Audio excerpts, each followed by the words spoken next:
Today we are going to spend some time learning how to balance chemical equations. This will be part 1 of our video.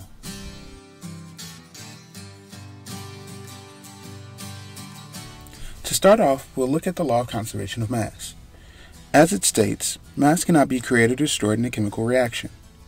What does this mean? It simply means that I can't make something appear that I did not have in the beginning. So, let's start with a practical example. When building a bicycle, we know that there are 2 wheels and 1 frame. This is how we produce 1 bicycle.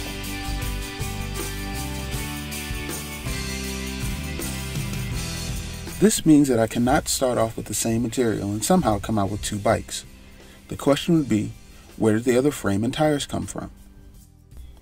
My next question is, if the company that sells wheels can only sell them in boxes of 5, and the frames come in pair, how many packs of tires and frames would I need to ensure that I'll have no parts left over at the end?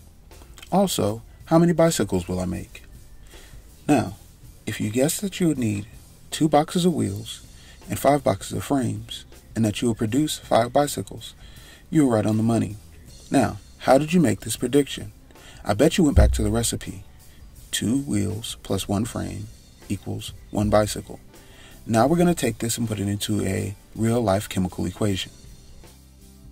Examine the equation below to determine how many of each element are present on each side of the arrow.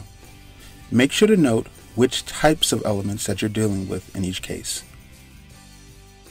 When determining which types of elements you're dealing with, I've come up with a little acronym that'll help us out along this way.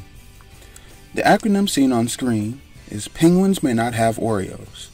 Now, while this sounds a little harsh towards penguins, we're going to use this a little bit more to determine which types of elements we should start with and the order that will continue throughout the process.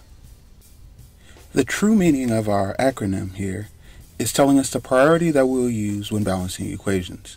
We'll start off with our polyatomic ions, then moving on to our metals, then nonmetals, hydrogen, then oxygen.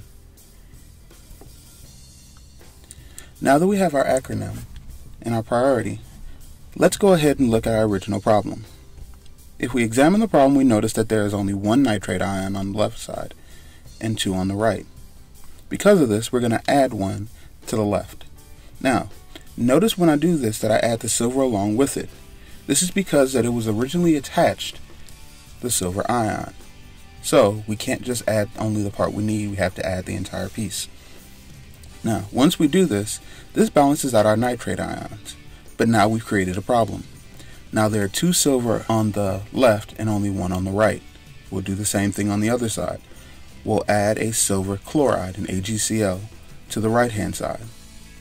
This fixes our problem with our nitrates and our silver. The question is, does it fix our issue with our chloride ions? If we look, hey, it actually does. Now that we've done this, everything is balanced. After writing our coefficients, this is our final balanced equation. Now that we have successfully completed this problem, let's see what you know. Please continue to the quiz.